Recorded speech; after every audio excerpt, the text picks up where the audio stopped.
വലതുകാലം വെച്ച് കയറുമോളെ.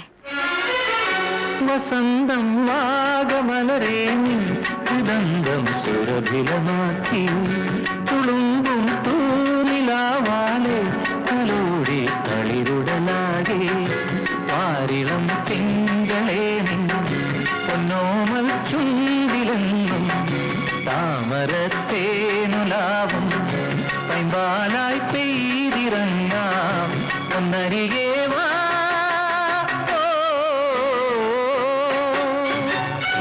വസന്തം വാഗമലരേ ഹൃദന്തം സുരഭിലമാക്കി തുളുമ്പും തൂനിലാവാലെ തലോടി തളിരുടലാകെ.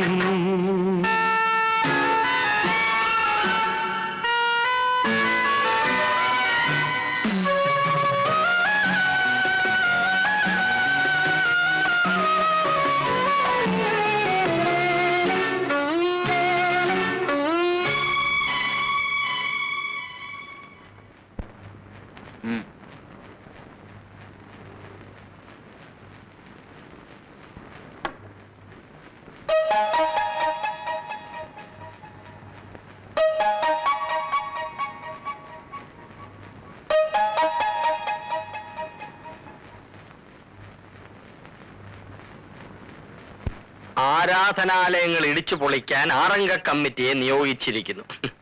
രാവിലെ ഉടനെ ചായ തന്നൂടെ? അയ്യോ, ചായ തന്നൂടെ വസന്ത കോകിലേ? ഇവള് ചത്ത. എന്താ? അല്ല, ചായ വേണോന്ന് പറഞ്ഞായിരുന്നു. അല്ല, ചാരായം വേണോന്ന് പറഞ്ഞ പോലെ തോന്നി. അത് തോന്നലായിരിക്കും. അത് ശരി, ഒന്ന് പിടിച്ചേ. ഒന്ന് കാലിങ്ങോട്ട് മാറ്റോ, ഒന്നിങ്ങോട്ട് മാറ്റോ. ഈ എണീറ്റാലുടനെ ചായ കുടിക്കണമെങ്കിലേ ചേട്ടനും കൂടെ അടുക്കളയിലോട്ട് വന്ന് എന്നെ ഒന്ന് ഹെൽപ്പ് ചെയ്തൂടെ? ആ ഹെൽപ്പ് വേണോ? എന്നാ ഞാൻ പറഞ്ഞ പോലെ ഒരു സെർവന്റ് ഏർപ്പാട് ചെയ്യണം. ഓഫീസിൽ പോക്കും അടുക്കള ജോലിയും കൂടെ എനിക്ക് ഡിഫിക്കൽട്ടാ. പിന്നെ ചേട്ടാ, അഡ്വക്കേറ്റ് നന്ദകുമാർ ചേട്ടന്റെ ഫ്രണ്ടാണെന്നല്ലേ പറഞ്ഞത്? എന്താ അവനെ പറ്റി വാർത്ത വല്ലതും പത്രത്തിൽ വന്നോ? വാർത്ത വരാനുള്ള സമയമായിട്ടില്ലല്ലോ, പ്രശ്നങ്ങൾ അവിടെ തുടങ്ങിയിട്ടല്ലേ ഉള്ളൂ. ചേട്ടാ, ഞാൻ നന്ദകുമാറിന്റെ വൈഫുമായി ഒന്ന് ടോക്ക് ചെയ്താലോ? അങ്ങനെ ടോക്കണ്ട. അല്ല, പെണ്ണിന്റെ മനസ്സിൽ എന്താണെന്നറിയാലോ, വല്ല ലവ്വോ എന്താ? ലവ്വും ഇല്ല, കിവും ഇല്ല. ഇനി അഥവാ അവളുടെ മനസ്സിൽ എന്തെങ്കിലും ഇച്ചിരി ഉണ്ടെങ്കിൽ അത് വളച്ചൊടിച്ച് വലുതാക്കി കാണിക്കുന്നത് അല്ലെങ്കിൽ വക്കീലന്മാരുടെ പൊതു സ്വഭാവമാണ്. ഇതുകൊണ്ടാണ് ഞാൻ LLBക്ക് പോകാത്തത്. നീ അവിടെ സംസാരിച്ച് എന്താ എന്നെ വിളിച്ചത്? നീ എന്നോ?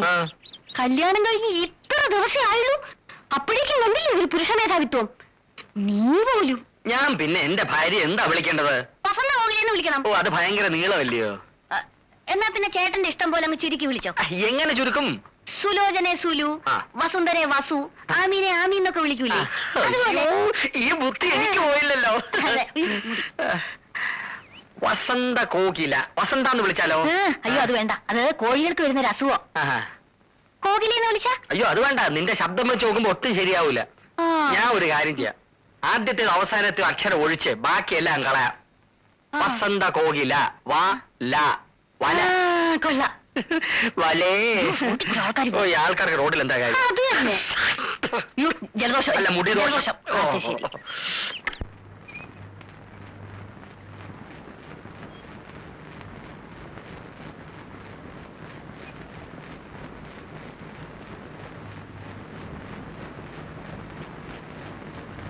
വല്ല കവിതയോ കഥയാണോ എഴുതുന്നത്? കുറച്ച് കുസൃതിയും കുന്നായ്മയും ഉണ്ടെന്നേ ചന്ദ്രഭാനു പറഞ്ഞുള്ളൂ. എഴുതുന്ന അസുഖമുണ്ടെന്ന് ഭാനു പറഞ്ഞില്ലല്ലോ. ഞാൻ അതൊന്നും അല്ല എഴുതിയത്. മറ്റുള്ളവരെ ചിരിപ്പിക്കാൻ മഹാവിരുദാണെന്നാ കേട്ടത്. എന്നിട്ട് പാടുപെട്ട് ഞാനൊരു തമാശ പറഞ്ഞിട്ട് ആദ്യം അത് സീരിയസ് ആയിട്ട് എടുത്ത് പറഞ്ഞല്ലോ. കോടതിയിലെങ്ങാനമാണിത് പൊട്ടിച്ചിരുന്നെങ്കിൽ ഇപ്പൊ കൂട്ടച്ചിരി വരുന്നേനെ. ഈ മുറിയിൽ തന്നെ ഇങ്ങനെ ഇരുന്നാ മതിയോ? ആളെ കാണിക്കാനെങ്കിലും അടുക്കളയിലോട്ടൊന്നും ചെന്നില്ലേ അമ്മയ്ക്ക് എന്തോ തോന്നും. മരുമോള് വന്നിട്ട് വീടിന്റെ താക്കോലും ഏൽപ്പിച്ചിട്ട് കാശിയിലോ രാമേശ്വരത്തോ തീർത്ഥാടനത്തിന് പോവാന്ന് പറഞ്ഞിരിക്കുകയായിരുന്നു അമ്മാവിയമ്മ. കേട്ടോ?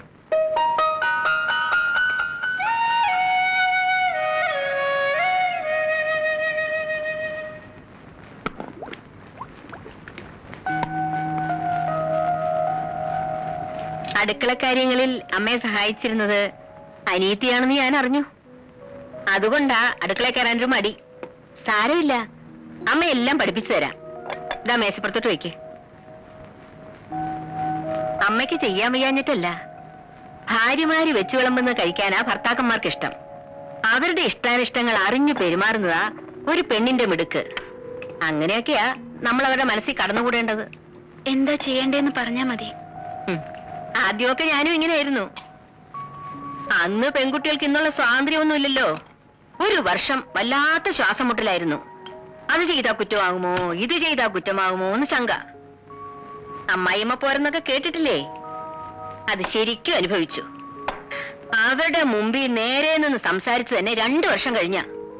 ഇവിടെ അതൊന്നും വേണ്ടി വരില്ല. ഈ വീട്ടിലെ കാര്യങ്ങൾ നോക്കേണ്ടത് നീയാ. പിന്നെ ഭർത്താവിന്റെ അമ്മയാണെന്നുള്ള ഒരു സ്ഥാനം മാത്രമേ എനിക്കുള്ളൂ.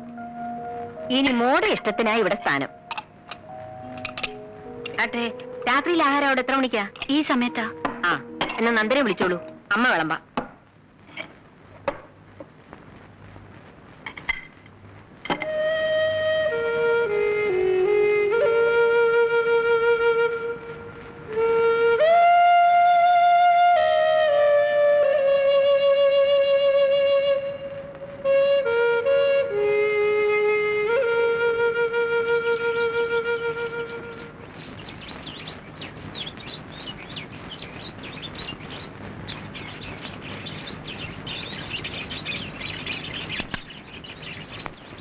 ചായ ഇരുന്ന് തണുക്കുന്നു. അവൾ എണീറ്റില്ലേ മോനെ?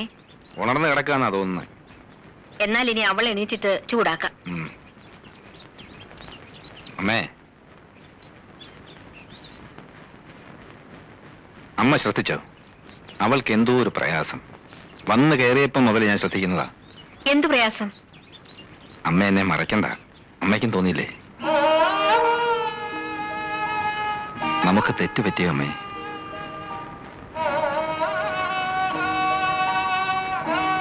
ആതിരയുടെ ഇഷ്ടം നോക്കാതാണോ വിവാഹം നടത്തിയത്?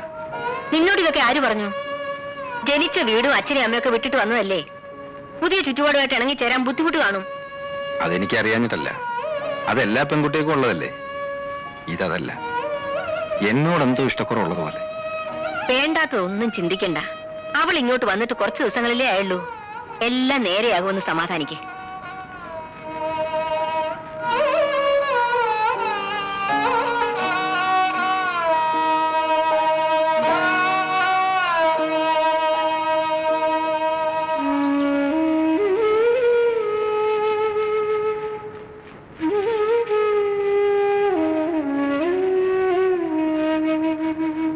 ഇന്നെന്താ പല്ലുതേപ്പും കുളിയും ഒക്കെ വേണ്ടാന്ന് വെച്ചോ?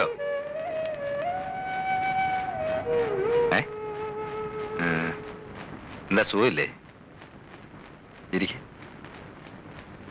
ആതിരയ്ക്ക് ഇവിടെ എന്തെങ്കിലും ബുദ്ധിമുട്ടുണ്ടെങ്കിൽ തുറന്നു പറയണം. എന്നോട് പറയാൻ മടിയാണെങ്കിൽ അമ്മയോട് പറഞ്ഞാൽ മതി. അമ്മയെ ഒരു അന്യായിട്ട് കാണരുത്. അമ്മ വെറും പാവാ. കാര്യമായിട്ട് എന്തോ പ്രയാസമുണ്ട്. മുഖം കണ്ടാലറിയാം. ഞാനത് അമ്മയോട് പറഞ്ഞു. അപ്പൊ അമ്മ പറഞ്ഞ എന്താണെന്നറിയാവോ? വീട് വിട്ട് നിൽക്കുന്നതിന്റെ ആണെന്ന്. അത് തന്നെയാവും കാരണമെന്ന് ഞാൻ ആശ്വസിച്ചോട്ടെ. എന്തായാലും തുറന്നു പറയാൻ മടിക്കണ്ട. എനിക്കൊരു പ്രയാസമില്ല. നീ വേഗം കുളിച്ച് റെഡിയാവും. നമുക്ക് ഒന്ന് പുറത്തോട്ട് പോണം.